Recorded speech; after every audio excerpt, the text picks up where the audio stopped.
Хүүхэд толгоогоороо цохиулсан бол яах вэ?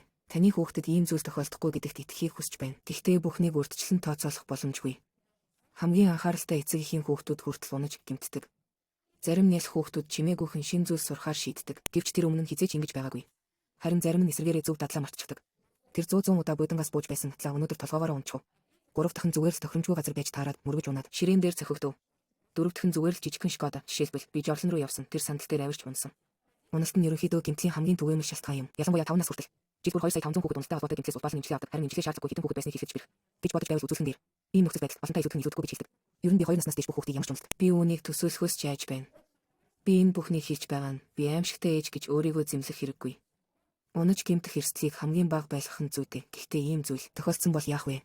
Юуны өмнө сандралд орох хэрэггүй. Дараа нь гомдлох боломжтой.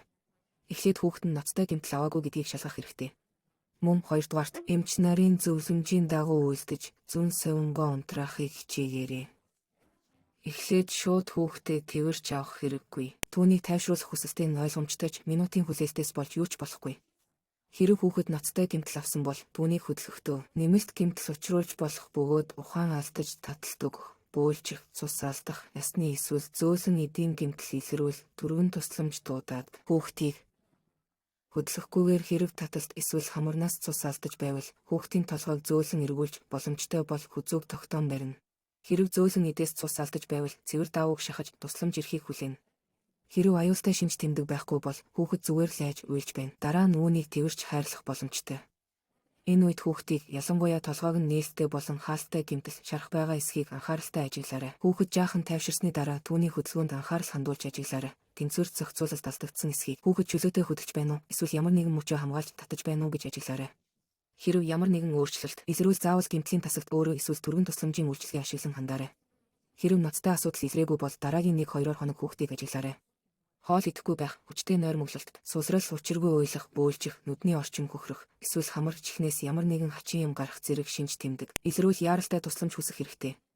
Хэрэв эхэндээ ямар нэг с ิจ гтэй зүйл илрээгүй ч хугацааны дараа хүүхэд ур чадвараа алдаж, их дургуутс үзүүлж, эсвэл их унтах шинж тэмдэг гарвал хүүхдийг эмчид үзүүлэх хэрэгтэй. Дээр дурдсан бүх шинж тэмдэг нь ноцтой гэмтлийн шинж юм.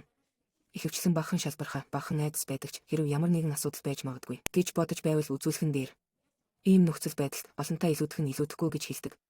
Ер нь би 2 наснаас дээш бүх хүүхдийг ямар ч уналтад толгой цохисны дараа гэмтлийн тасагт аваад явах байсан юм.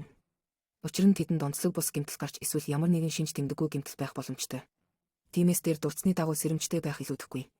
Эцэг эхийн хувьд та ямар анхны тусламж үзүүлэх боломжтой вэ? Цус гарахыг зогсоох, маш цэвэр даавуугаар дарж, даралтай болт хийх.